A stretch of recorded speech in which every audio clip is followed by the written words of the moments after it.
Mire, le decía que aprovechando la terminología digital esta de exponencial, siento un honor exponencial de estar en esta universidad que confieso que no sabía que era la decana de la región y la verdad es que en nombre del Banco Interamericano de Desarrollo les agradezco mucho esta amable invitación. Estamos encantados de participar en este diálogo y yo personalmente feliz de ser parte de estas conversaciones. Felicito a la Universidad Nacional Mayor de San Marcos por abrir estos espacios de conversación en un tema que tanto el decano como usted plantearon como fundamental ahora, ¿no? No solo para gestionar el azote que tenemos del COVID y la salida económica y social y de salud del azote, sino para el progreso de la sociedad en general. Y ojalá yo dé algunas pistas también sobre la conexión entre esa transformación digital que describía usted y el futuro y el progreso de cualquier país de la región, incluido Perú, ¿no? Así que gracias, les felicito. Para los que piensen que, los que tengan la vista muy aguda, la mayoría deben ser, porque son jóvenes, estudiantes, la mayoría, seguramente ven en el fondo a Machu Picchu, ¿verdad? ¿Alguien vio a Machu Picchu en el fondo de mi...? Bueno, déjenme decirles que no es una trampa, no crean que voy cambiando, para los que vean mis vídeos, yo no voy cambiando la foto según la universidad que me invita. Si me ven la semana que viene con una Universidad de Colombia, seguirán viendo a Machu Picchu, porque ahí me comprometí con mi esposa en Huayna Picchu, arriba del todo, y ahí empezó mi vida familiar. Así que Perú está muy cercana a mi corazón y también a mi cabeza, porque déjenme decirles que cuando yo empezaba en estos temas, vicedecano, usted leyó ahí ese currículum generoso, en mi etapa del sector privado en GovWorks, donde aprendí mucho, año 2000, el municipio de Miraflores era una de las escuelas de gobierno digital, créanlo o no. Aquí hay muchos jóvenes que no lo sabrán porque me trasladé al año 2000, pero había ahí un alcalde muy pionero en temas de uso de tecnologías digitales y aprendíamos mucho de ese municipio. Así que Perú es parte de mi escuela de formación en gobierno digital. Y ahora sí, arranco. Como podrán entender, déjenme decirles otra cosa. Estamos en el banco muy agradecidos también a su universidad, porque yo tengo una colega, Inti Coillor Martínez, que es alumna orgullosa de su universidad y que me habló maravillas de la universidad. Así que gracias por enviarnos talento también al Banco Interamericano de Desarrollo. Yo sé que ustedes dieron mucho talento al mundo en general, incluidos premios Nobel, y nosotros estamos muy felices con el que nos dieron a nosotros. Decía que pues hablar detrás de Maruska Chocobar es complicado. Yo tengo la suerte de que vicedecano y decano, con su permiso, yo no voy a hablar tanto de gobierno digital en Perú, que de eso saben más ustedes y las personas que nos acompañan, y sí voy a hablar un poco de qué está pasando en la región, en este tema, quizá como fuente de referencia. Creo que planteaba el decano muy bien la necesidad de ver a otros, de aprender, de observar, de traer enseñanzas al país, y yo voy a quizás poner un poco esto sobre la mesa, decano. Y decía que es complicado hablar detrás de Maruska Chocobar porque tiene esa energía y ese entusiasmo y esa capacidad de contagiar alrededor con lo que cuenta, ¿no? Y ella lo contó, hay que darle crédito, contó tantas cosas que se hicieron en pocos años, diría, ¿no? Y las dos primeras reflexiones que quiero hacer, mientras de hecho voy colocando mi presentación para asegurarnos de que funciona, digo que las dos reflexiones que quiero hacer una es que en este mundo digital, como dicen los que saben, hay que correr para quedarse en el mismo sitio. Si me ven la presentación, alguien que me diga si... Voy a ponerla en formato... Por favor, si la pudiera poner en pantalla completa. Sí, señor. De acuerdo, perfecto. Muy bien. Decía que hay que correr para quedar en el mismo sitio y tienen mucho mérito esas flechas verdes que mostraba Maruska, porque no es tan fácil. No es tan fácil de seguir creciendo en los rankings de gobierno digital. Es incluso difícil quedar en el mismo sitio. Y además, si uno analiza la historia de algunas de las referencias que yo mencionaré a lo largo de mi presentación, pues no sé, si uno piensa en Uruguay, yo voy a mencionarlo luego, no ocurrió de la noche a la mañana que Uruguay se convirtió en el número 1, ¿no? Ocurrió ocurrió en un periodo de más o menos 15 años, diría yo, ¿no? Si uno analiza cuánto tiempo le llevó a Estonia llegar a donde está hoy, pues lo mismo, tardó más o menos unos 20, 21 años, ¿no? Entonces, lo que contó Maruška se hizo en relativamente poco tiempo y creo que tiene mucho mérito. Luego iremos analizando otras cosas que fueron pasando en la región y que quizá sirven para valorar y ponderar aún más el trabajo que se hizo en Perú y el valioso progreso del gobierno digital en Perú. Bueno, ahora debería moverse en la presentación. Por favor, díganme que se mueve porque Maruška previamente se quedó atascada en la primera. ¿Sí se mueve? Se está moviendo muy bien. Se está moviendo Buenísimo. muy bien. Y aprovecho para decirle que, por favor, usted córteme cuando note que la gente ya está pidiendo descanso, porque yo puedo entusiasmarme como Maruška y párenme con tranquilidad. Díganme que paremos y así me pregunta cosas. Voy a tratar estos 4 temas. Agenda digital en América Latina, ¿cómo estamos? Voy a meterme un poquito más a ver qué avances hubo. Hablaré también de las asignaturas pendientes. Y el último punto, aunque suena a publicidad, ahora que los que sigan esto del Super Bowl y todo esto, que la publicidad está tan de moda, no es publicidad. ¿Saben qué es? Yo diría que es información, que creo que les va a ser útil para los que están en la audiencia y trabajan alrededor de estos temas de transformación digital, o estudian, o investigan, o lo que sea. Yo confío que va a ser información que les sirva.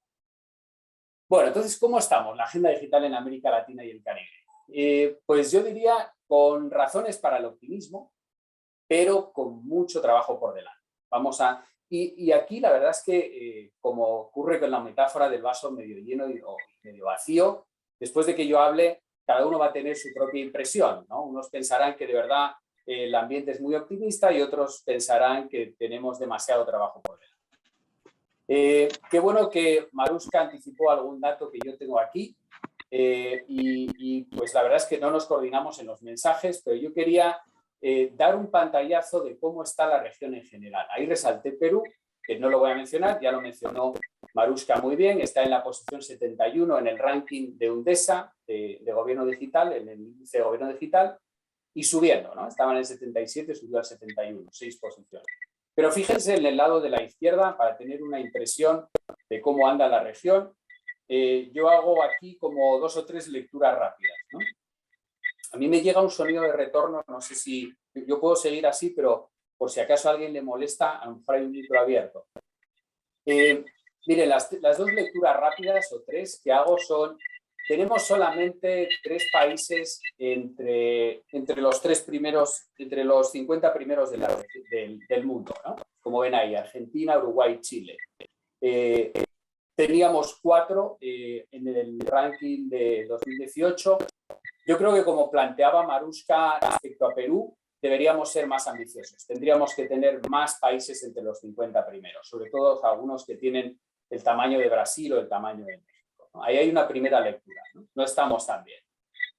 Una segunda lectura es, tenemos a Uruguay en la posición 26. Ese es un club bastante privilegiado del mundo. Hay que estar muy bien, ahí vienen los puntos que tiene, 0,85. Hay que estar muy bien para estar en esa posición. Y una tercera lectura es, tenemos unos 14 países por debajo de la posición 100, creo que 13 exactamente. O sea que tenemos mucho camino para recorrer y mucho que mejorar, porque la verdad es que como región lo que nos conviene a todos es que avancemos todos, porque nuestras empresas cada vez son más regionales, porque nuestros ciudadanos cada vez se mueven más y porque necesitamos que la región en conjunto progrese y se desarrolle. Así que no podemos dejar que haya esos 12 o 13 que se queden descolgados de la transformación digital.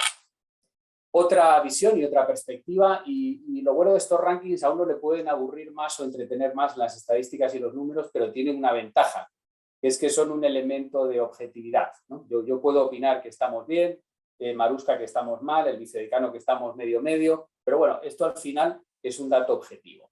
Y este otro índice, el de gobierno digital de la OCDE, que es más nuevo, que lo mencionó Maruška, que es más sofisticado del anterior. El anterior se enfoca como en 3 grandes áreas: talento humano, infraestructura y disponibilidad de servicios en línea.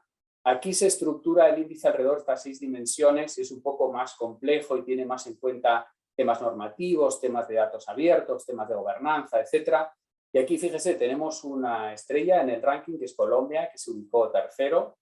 Y luego el resto de países, Uruguay como siempre bien ubicado, Brasil un poco por encima de la mitad y Panamá y Argentina bastante por debajo.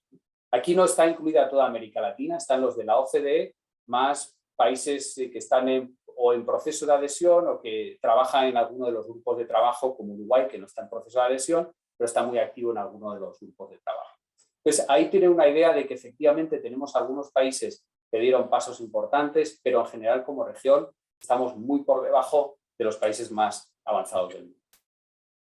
En el tema ciberseguridad, que lo mencionó también Marushka y que me parece fundamental.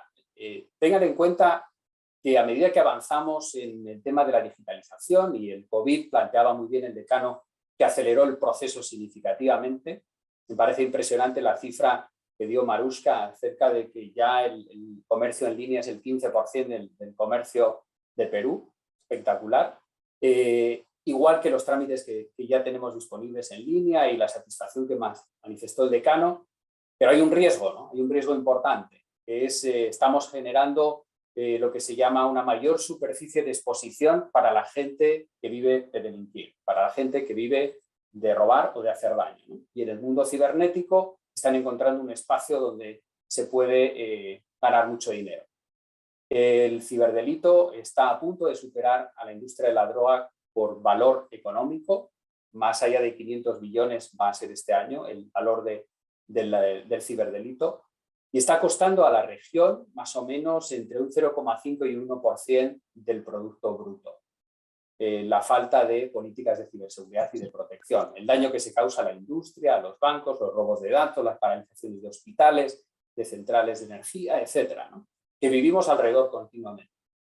Y para defendernos de eso que ya es una industria del mal y que tiene sus propios servicios de nube y sus propios mecanismos de formación y sus propias tecnologías, fíjense cómo estamos. Hay una miradita muy rápida. Hay 19 países de la región que no tienen una estrategia de ciberseguridad. 19 de 32. Estamos tomando como número base los 32 miembros de la OEA. Y sale del reporte que mencionaba Marushka que producimos el BID y la OEA.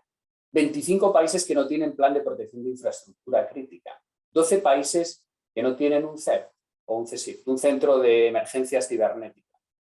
25 países que no confirmaron la Convención de Budapest de intercambio de información de cibercrimen.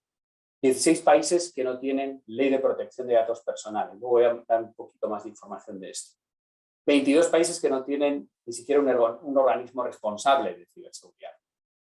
Y muy importante, hablando de talento, me alegra que lo haya mencionado Marushka, que lo haya mencionado también el decano y el vicedecano, ya que estamos además en un centro académico. Nos faltan 400.000 profesionales en ciberseguridad, según el reporte elaborado por la empresa ISC Cuadrado.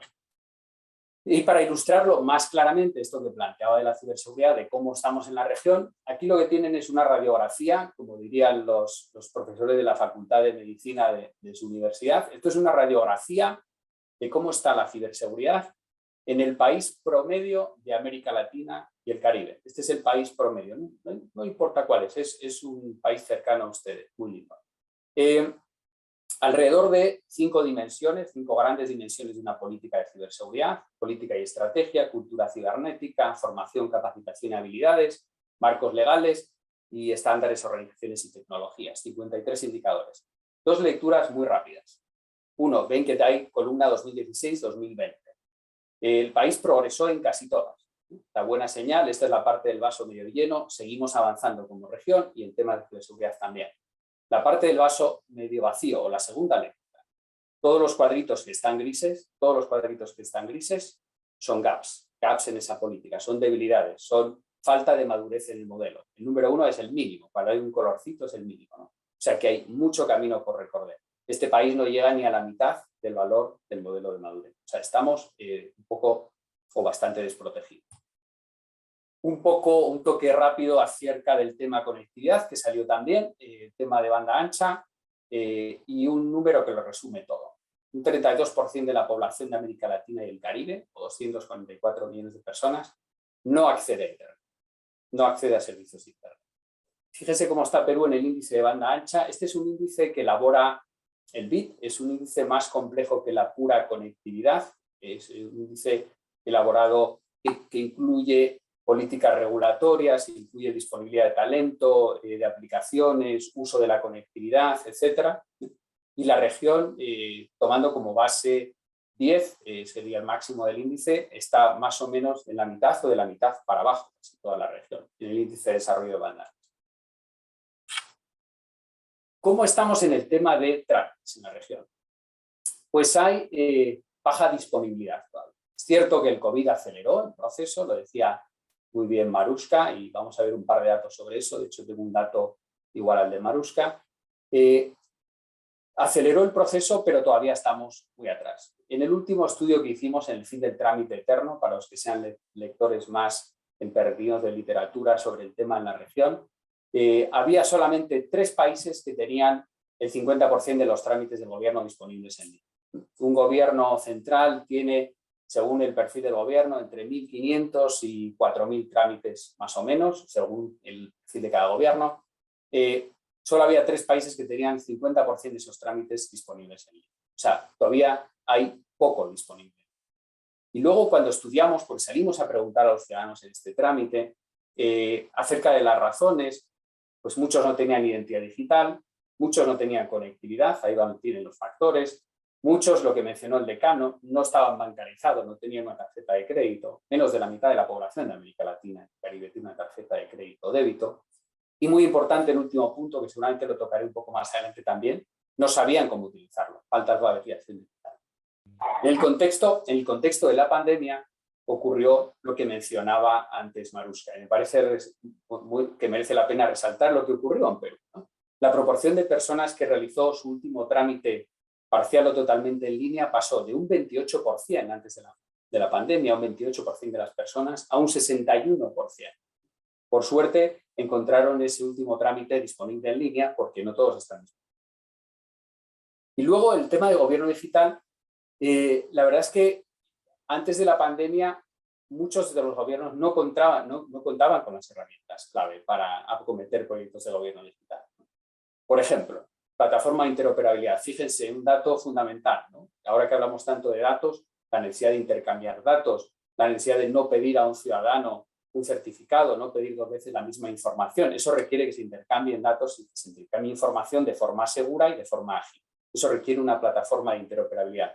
Pues solamente 12 países tenían una plataforma de interoperabilidad y solamente en 3 de ellos todas las instituciones públicas estaban conectadas y por tanto podían intercambiar información.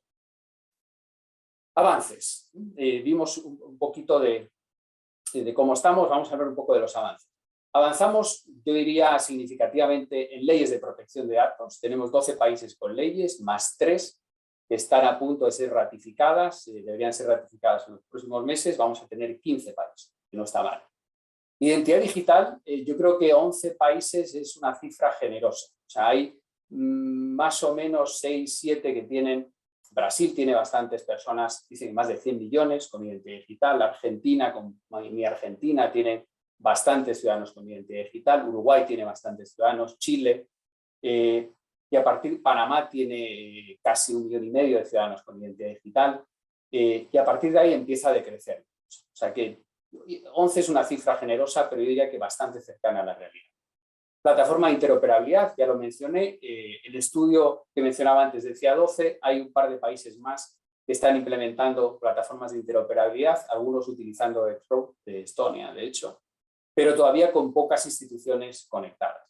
Ciberseguridad, ya lo mencioné, hay 13 países con estrategias de ciberseguridad y por tanto 19 que no la tienen. Institucionalidad, un punto importante. Avanzamos bastante en la ubicación. El tema de transformación digital, gobierno digital, agenda digital, ganó espacio en la estructura organizativa. Hay varios ministerios TIC en la región, secretarías de gobierno digital, como es el caso de Perú, agencias como Uruguay, como Bolivia, como Panamá, por ejemplo. Ahí ganamos espacio. Pasó de ser una jefatura, una dirección de algún lado, a un nivel jerárquico institucional más relevante. Vamos a ver luego la contracara de esto. En la institucionalidad avanzamos en eso. Y luego avanzamos en espacios de cooperación regional, que es muy importante, ¿no? Y ahí resalto a la red GEAL, la Red de Gobierno Electrónico de América Latina y el Caribe, que apoyan el BID y la OEA, que tiene 20 años de historia y que todos los años tiene una agenda muy nutrida y grupos de trabajo, de intercambios, de compartir, y que ahora está trabajando en un tema fundamental de firma digital transfronteriza, en el cual, de hecho, Perú está muy activo. Otros avances para destacar. Formación. Tenemos el déficit de talento digital, es cierto, pero la región fue generando oferta formativa. Hay unos MOOCs que voy a mostrar luego del banco, que creo que cumplen una función para dar una formación inicial, básica, en temas de transformación digital, pero empieza a haber posgrados. Mencionaba usted, vicedecano, el posgrado que tiene su universidad. Varios de esos países que menciono ahí tienen posgrados y en alguna ocasión tuve la oportunidad y el placer de dar alguna charla en algún posgrado de transformación digital en universidades de estos países. Otro avance importante. Nos acostumbramos a medir impacto, a mostrar que el esfuerzo, que la inversión es rentable, transforma algo alrededor, que no siempre se hacía, aunque suene obvio. Y empezamos a tener algunas cifras de la propia región que son relevantes y ayudan a construir la defensa de los casos acerca de la necesidad de apostar y de invertir en la agenda digital, porque es rentable para el país y para el ciudadano en general. Fíjense en Brasil, que tiene 3.600 trámites disponibles en línea y está ahorrando $1 billón anuales en costos para el gobierno, para el ciudadano y para las empresas. Esto está publicado en su web, no es un estudio que haya hecho el banco, lo hizo el propio gobierno. Pero fíjense, el Chile Atiende, estos datos son recientes de reportes que el BID elaboró con los gobiernos justamente para analizar si hubo impacto en algunos de los proyectos que el BID apoyó en estos países. Chile Atiende, por ejemplo, está ahorrando anualmente $100 millones. De eso, 3/4 partes es a los ciudadanos, 1/4 parte al gobierno. La institución de seguridad social, fíjese la reducción de plazos en un tema tan importante como es seguro social. Temas médicos, temas de pensiones, etcétera, de 90 días a 18 días. O Jamaica, que redujo de 7 a 2 el número de días para registrar una empresa. O Uruguay, fíjese este tema de Uruguay, que tiene más que ver con el impacto en el ecosistema, con generar actividad económica utilizando la agenda digital como tractor de desarrollo económico. Pasó de tener 9.000 empleos en el sector TIC a tener 15.000 empleos en un lapso de 12 años y multiplicó las exportaciones de tecnología por 5. O los trámites en línea. El hecho de que, sí, antes decía que tenemos todavía muchos trámites por poner en línea, pero la realidad es que el 30% de los trámites de la región ya pueden ser iniciados en línea, como verán los que miren el fin del trámite eterno. Y luego, entre avances, hay que destacar a Uruguay. El hecho de que tengamos un país de nuestra región, pequeño en tamaño, en población, que se haya convertido en una referencia mundial, que sea el número 1 de América Latina, que tenga el 95% de sus trámites en línea, que haya manejado el tema del COVID en un proyecto de salud digital conjunto entre la Agencia de Gobierno Digital y el Ministerio de Salud, que fue ejemplo para toda la región, y que se haya ubicado en el número 26 del mundo. Y entre los avances, mencionaba antes la legislación de protección de datos personales.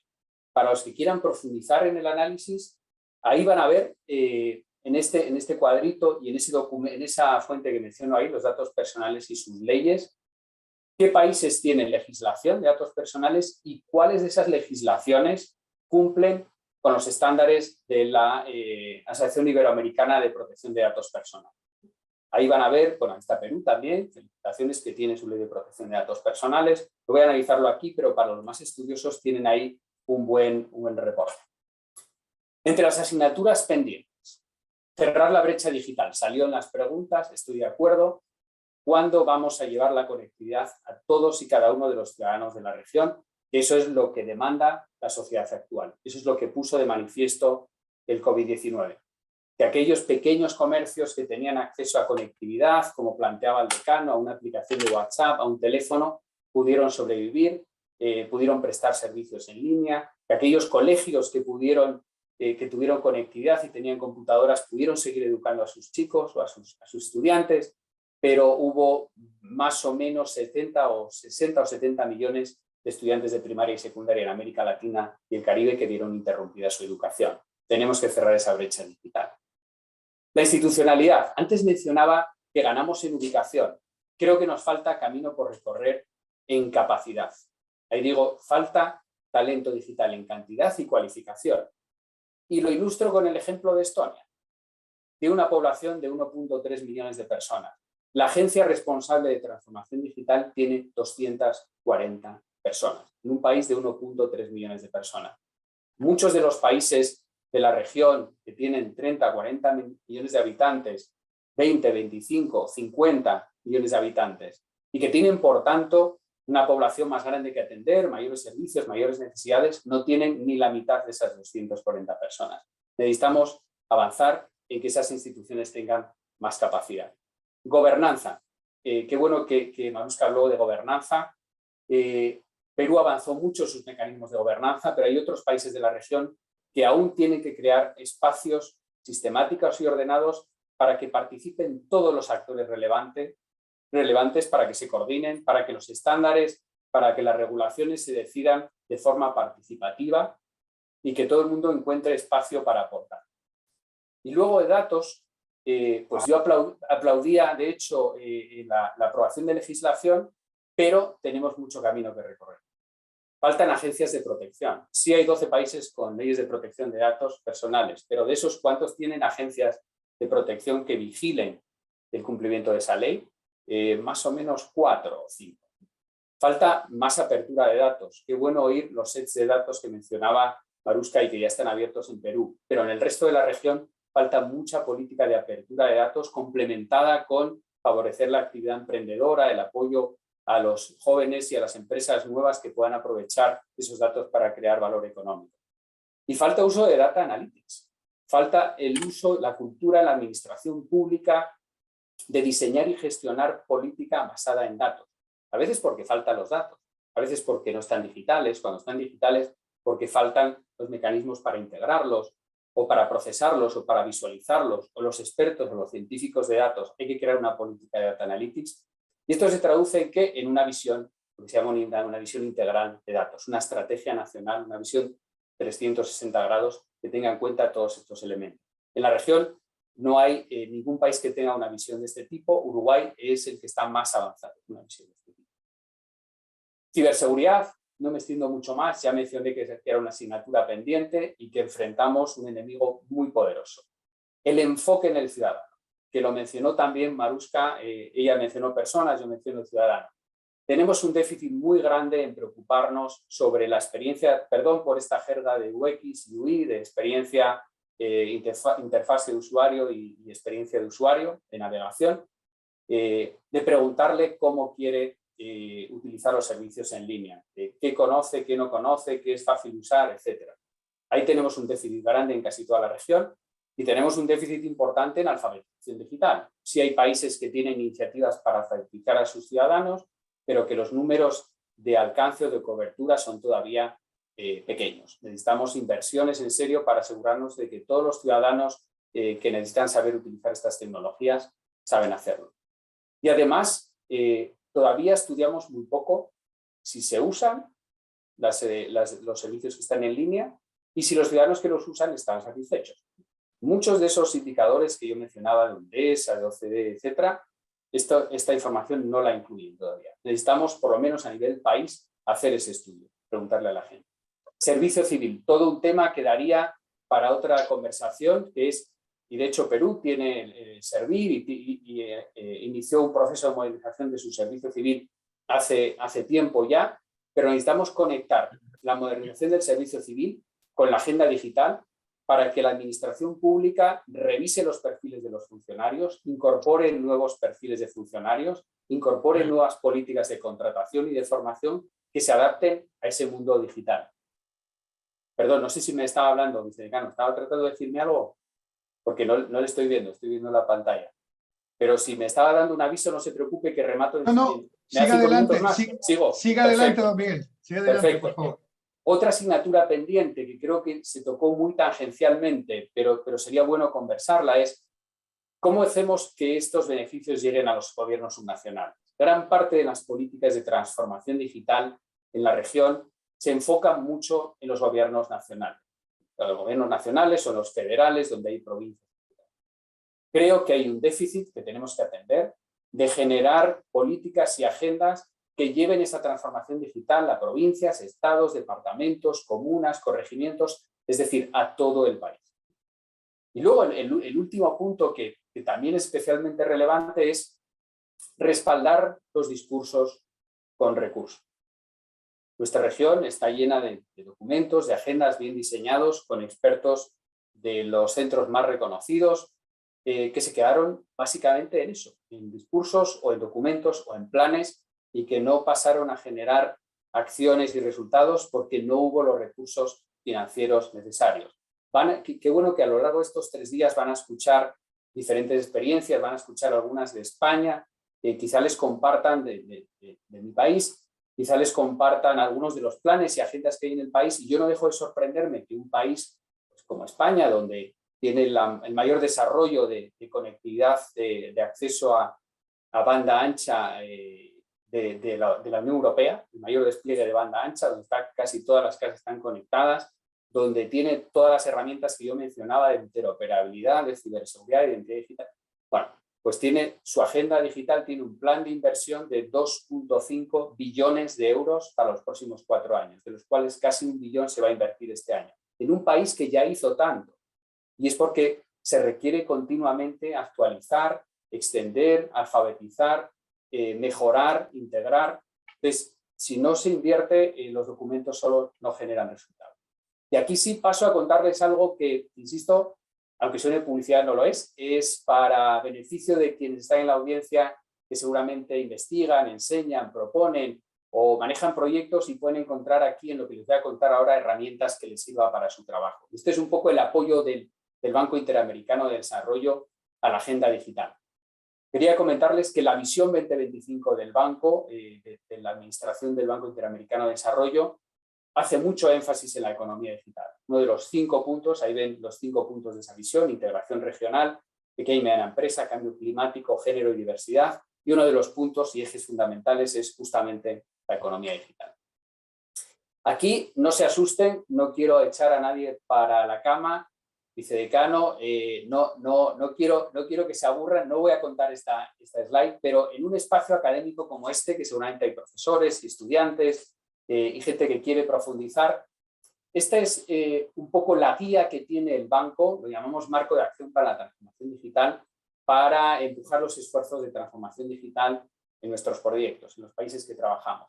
Que de hecho no hay aquí pues ninguna ciencia espacial, es el fruto de reunir las cabezas de muchos expertos, de gente que desarrolló proyectos de este tipo, y que se estructuran estos 4 grandes bloques que se repiten en casi cualquier modelo, cualquier proyecto que uno estudie, porque tienen mucho sentido común, ¿no? Es gobernanza, institucionalidad, marco normativo, talento digital e infraestructura y herramientas digitales.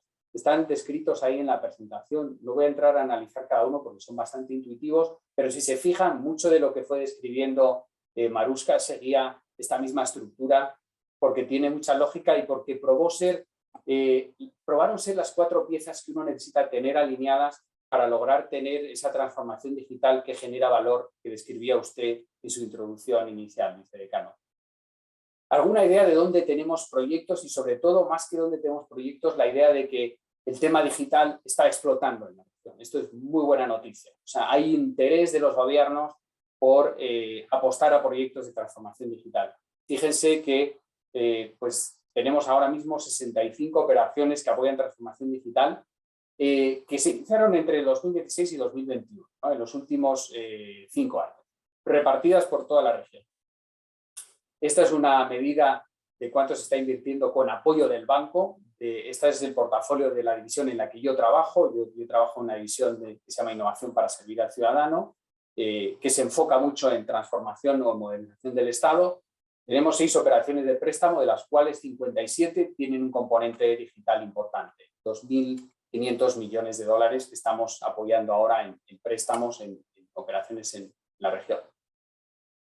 Una idea de 4 operaciones en Perú que tienen componentes digitales importantes en temas de justicia, también con la Contraloría, por supuesto con la Secretaría de Gobierno Digital, con la Presidencia del Consejo de Ministros, con el Registro Civil también, para que tengan una idea. Aquí algunos esfuerzos de capacitación que están disponibles para quien quiera tomarlos, son cursos ejecutivos sobre diseño de proyectos digital, donde llevamos miles de personas formadas y creo que son un complemento a la formación académica que imparte la universidad, que es insustituible, ¿no? Esto es un poco más introductorio, más ágil, más un poco para la acción. De ciberseguridad, de mejora del marco regulatorio. Aquí unos reportes para los que quieran profundizar sobre algunas de las cosas que describí. El reporte de ciberseguridad, que creo que van a encontrar interesante, el de transformación digital y empleo público, el futuro del trabajo del gobierno. Este es el que hace las propuestas de política relacionadas con lo que mencionaba antes de la necesidad de que el servicio civil y la agencia responsable de transformación digital trabajen más coordinadamente. Y luego aquí abajo a la izquierda, uno que les puede interesar, el programa formativo en ciberseguridad para América Latina y el Caribe, que es un programa que el banco puso a disposición de la región para que las universidades puedan incorporar formación en ciberseguridad a nivel de posgrado, a nivel de maestría en la región, porque vamos a necesitar cerrar ese gap de cientos de miles de profesionales que la región necesita y que no están disponibles. Y el otro, el del fin del trámite eterno, que también utilicé. Y ya estoy rematando, esta es la penúltima slide, vicedecano. 3 iniciativas que también puede serles útil. Mencioné ya la red de gobierno electrónico de América Latina y el Caribe. Ese web, ahí está el hiperlink, seguramente es el repositorio de gobierno digital más grande que hay en la región. Ahí está, diría yo, la historia de gobierno digital en América Latina y el Caribe en los últimos 20 años.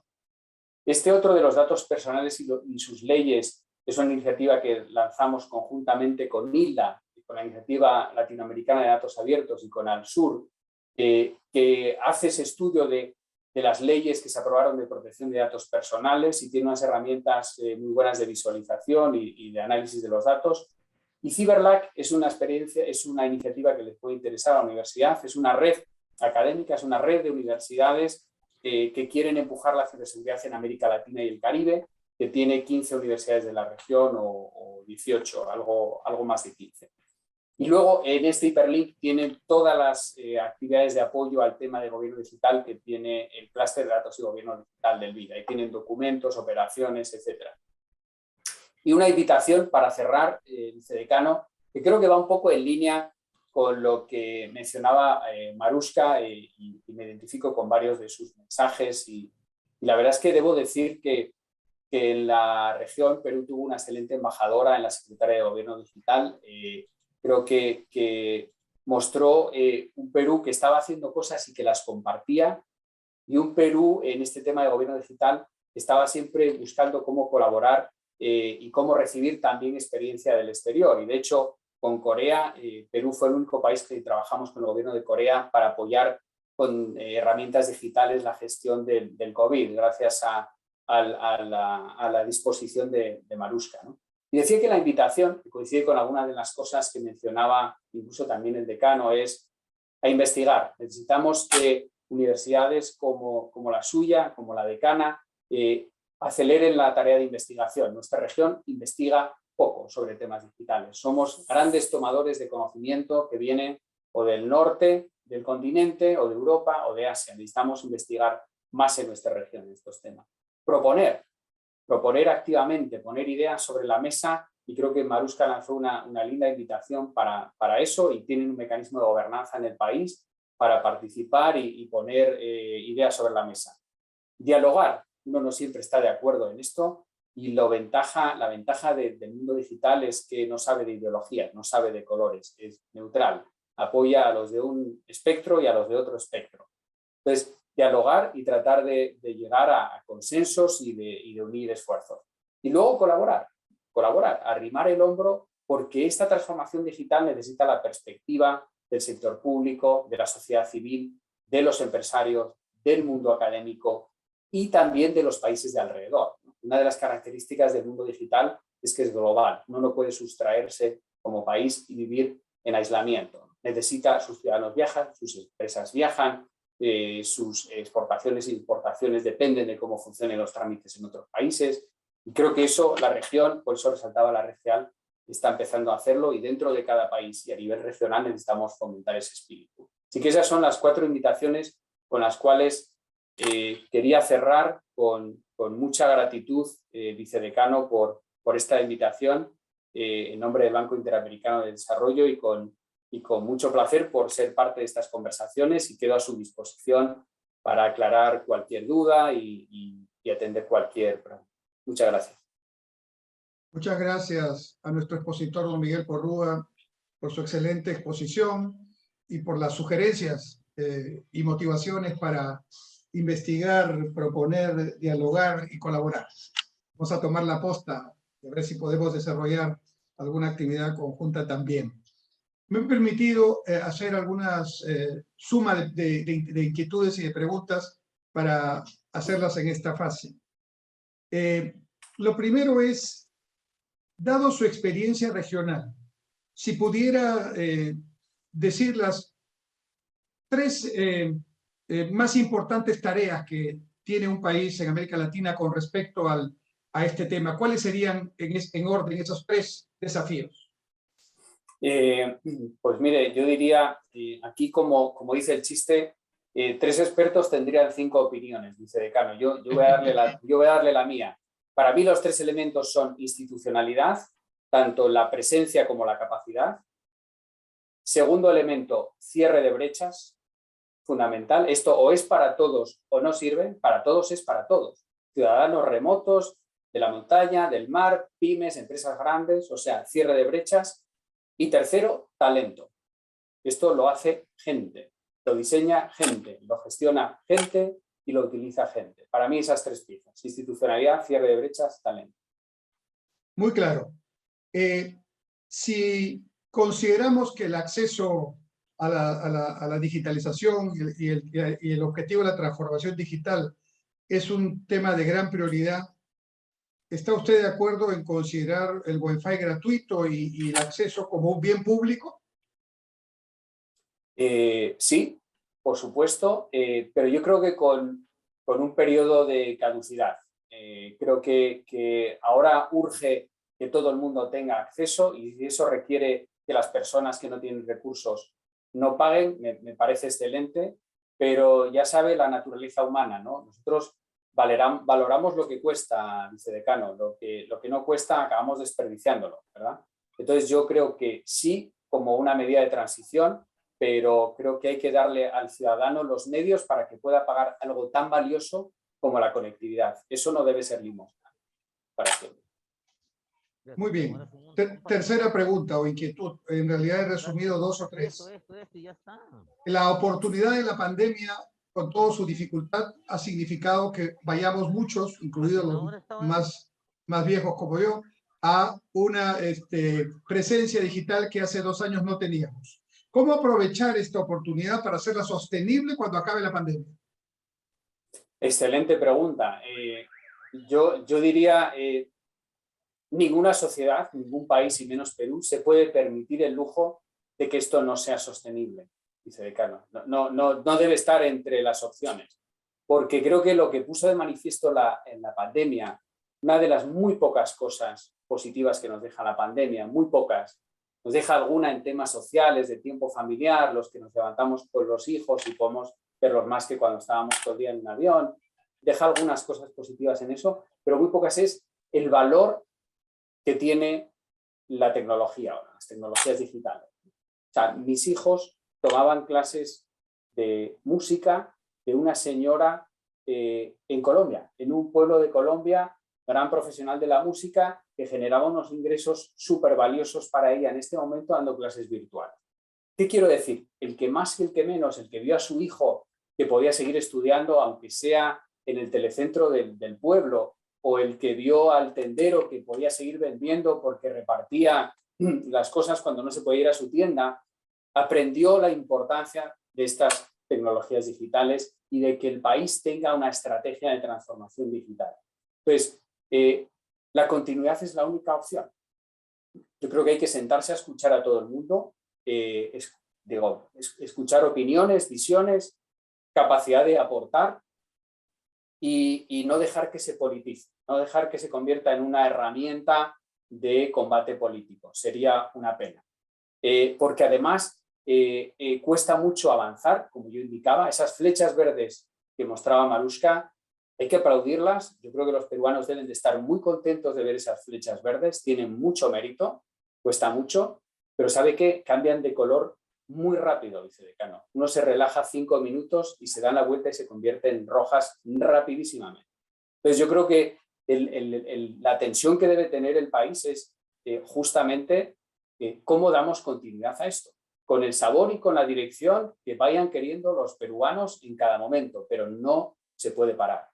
Entonces yo creo que es diálogo, gobernanza, participación y también, ¿por qué no?, hacer lo que yo llamaba el análisis de impacto, el business case, ¿no? O sea, para los más escépticos hay que mostrarles que esto tiene valor, que crea un empleo, que hace que una señora se eduque, que hace que cree algún tipo de actividad que sustente la familia, que un señor pueda acometer estudios de manera... Hay que mostrar el valor de esto, hay que mostrárselo a la sociedad, hay que mostrárselo a los decisores políticos, porque, insisto, además del apoyo político, etcétera, hay que invertir recursos, vicedecano. No se puede omitir esa conversación porque si no, las cosas no van a avanzar.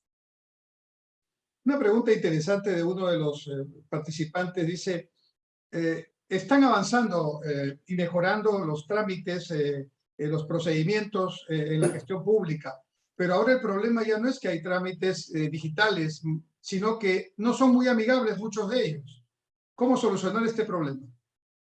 Completamente de acuerdo con quien hizo este comentario y de hecho está en mis slides. Cuando lo vean van a ver ese acrónimo feo que suena UX/UI. Yo decía que entre las asignaturas pendientes es hacer el análisis de la experiencia de usuario. No lo estamos haciendo, casi ningún gobierno lo está haciendo, y lo que hay que hacer es incorporar al ciudadano en el proceso de diseño desde el principio, que tampoco lo hacemos en la región en general. Yo creo que muchas veces por un tema de la presión del tiempo, ¿no? Quienes están más vinculados al sector público saben que todo tiene que ser para mañana, ¿no? Que hay ciclos electorales, que todo urge, ¿no? Que los primeros 100 días de gobierno, que el último año no se puede, que todo hay que hacerlo. Y esos ciclos hacen que haya que cortar los procesos y el diálogo con el ciudadano lleva tiempo. Entonces, hay que retomar el diálogo con el ciudadano desde el principio para preguntarle cómo quiere el trámite. Usted mencionó muy bien el tema de las lenguas indígenas. Lo describió perfectamente. Uno de los primeros proyectos en los que yo trabajé en esa época de hace muchos años, que fue en Guatemala, en un municipio 90% indígena, que solo hablaban la lengua cachiquel, y el reto más grande que tuvimos con el web, estoy hablando hace muchos años, no había smartphones ni nada de eso, fue justamente el generar la versión en lengua indígena, que como usted indicaba muy bien, no podía ser escrita, pero encontramos una tecnología que hablaba para el proceso de navegación, que ahora es mucho más normal. Entonces, escuchar al ciudadano y ver cómo necesita los servicios públicos. Y luego continuamente monitorear esa experiencia de usuario, ver que no funcionó. Uno de los datos que yo no di, pero que está bien que sepamos, de ese estudio de gobierno digital y pandemia, es que el 30% de los ciudadanos que intentó hacer un trámite online no pudo. No pudo, aunque estaba disponible. Y de ese 30%, el 50%, o sea, la mitad dijeron, nunca más quiero saber de gobierno digital, no me llamen, me cansé de esta cosa, prefiero ir a la oficina. Eso es un problema grave, porque estamos perdiendo usuarios. Y era lo que yo decía, que todavía no monitoreamos mucho. Está bien que estén disponibles, no sé, el 30% de los trámites. ¿Quién los está usando? Tenemos que monitorear eso más. ¿Y está contento con lo que usa? O sea, esa pregunta es muy buena. Necesitamos ponerle énfasis a eso. Hay otra pregunta muy interesante. En el auditorio hay muchos funcionarios públicos que están siguiendo la maestría en gestión pública. Mencionan un tema que creo que es importante, probablemente se da en otros países también. Existe en la administración pública funcionarios que ya tienen muchos años y muchas formas de hacer su trabajo, y entonces hay una resistencia al cambio. ¿Qué experiencias, digamos, puede usted comentar sobre esta resistencia al cambio de los servidores públicos para, por este lado, también apoyar el talento digital? Muy importante. Yo no me metí en ese tema porque estaba quizá en una visión un poquito más arriba y menos operativa, pero los que miren la estructura de los proyectos del banco que sean de transformación digital, y por cierto, todos los proyectos, todos los documentos están disponibles en el web del banco, en Bit Projects, ¿no? Uno baja cualquier documento, va a ver que casi todos los proyectos en los últimos 4 o 5 años tienen una actividad que se llama gestión del cambio, lo que dice esta persona. O sea, Somos conscientes de que hay que cambiar una cultura que lleva haciendo las cosas de una manera en los últimos 30 años, sobre todo funcionarios públicos, y que hay que introducir estrategias de gestión del cambio, que tienen básicamente 3 o 4 componentes. Uno, información. A la gente hay que contarle qué se va a hacer, por qué se va a hacer, cómo se va a hacer, ¿no? 2, participación. Todas esas personas hay que hacerles partícipes de ese proceso de transformación, porque tienen ideas y porque quieren aportar. 3, formación. Hay que garantizar a todas esas personas que se les va a entrenar, porque mucha de la resistencia tiene que ver con miedo. Tiene que ver con miedo a que me van a cambiar la forma de hacer las cosas y yo no voy a saber. Me voy a quedar desubicado. Entonces, participación, comunicación, información, capacitación, los elementos clave de gestión del cambio. Pero la respuesta es sí, todos los proyectos que el banco apoya tienen una actividad de gestión del cambio con recursos importantes para invertir en ese tema, muy importante. Precisamente en relación al banco, se pregunta ¿qué tipo de apoyo da el BID a los gobiernos subnacionales, locales o regionales para fomentar el gobierno digital a ese nivel? Pues varía de país en país. Por ejemplo, en Brasil, que tiene una estructura federal, con los gobiernos estaduales con un grado de autonomía importante. Tenemos ahora un proyecto que se llama Brasil Más Digital, es un proyecto paraguas que firmamos y negociamos con el gobierno federal, pero que es para apoyar a los gobiernos estaduales. Las operaciones de préstamo en el marco de ese proyecto, que son $1.000 millones, son para apoyar estados. Y son los estados los que toman la deuda del proyecto y los que firman la deuda del proyecto, con la bendición del gobierno federal.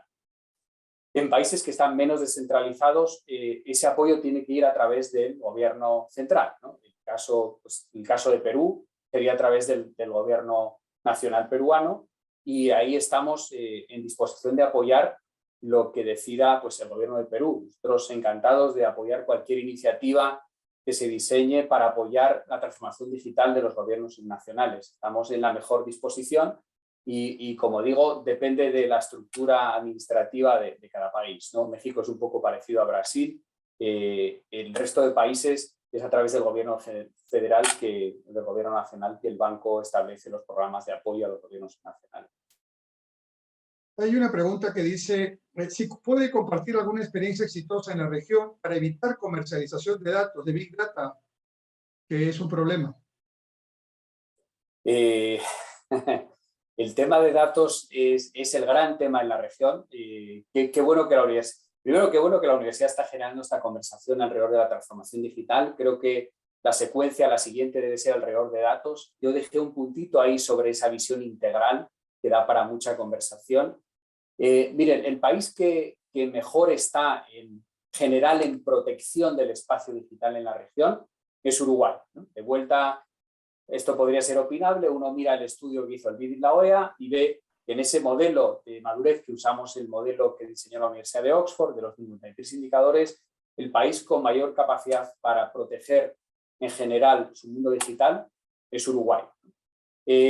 Las legislaciones de protección de datos son todas bastante nuevas y, como digo, hay pocas agencias y con capacidad limitada para hacer cumplir esa legislación. Así que yo me atrevería a decir que sería Uruguay el caso que yo estudiaría, de mejor capacidad de proteger los datos personales. Doctor Miguel Porrúa, muchísimas gracias por su disponibilidad, muchísimas gracias por el contenido tan rico de su exposición y por su también disposición a darnos una serie de ventanas y de alternativas para tomar el reto por el lado de la investigación, que es el rol de la academia. Quisiéramos testimoniarle ese agradecimiento, también mostrando en la pantalla el diploma que tenemos reservado para usted de agradecimiento. Dice así: Universidad Nacional Mayor de San Marcos, Universidad del Perú, Decana de América, Facultad de Ciencias Administrativas, otorga el presente certificado al MBA Miguel Ángel Porrúa Vigón por su participación como ponente en el ciclo de conferencias internacionales Gobierno Digital en el Perú, propuestas para su implementación y desarrollo, realizado del 15 al 18 de febrero del 2022 por el Vicedecanato de Investigación y Posgrado de la Facultad de Ciencias Administrativas.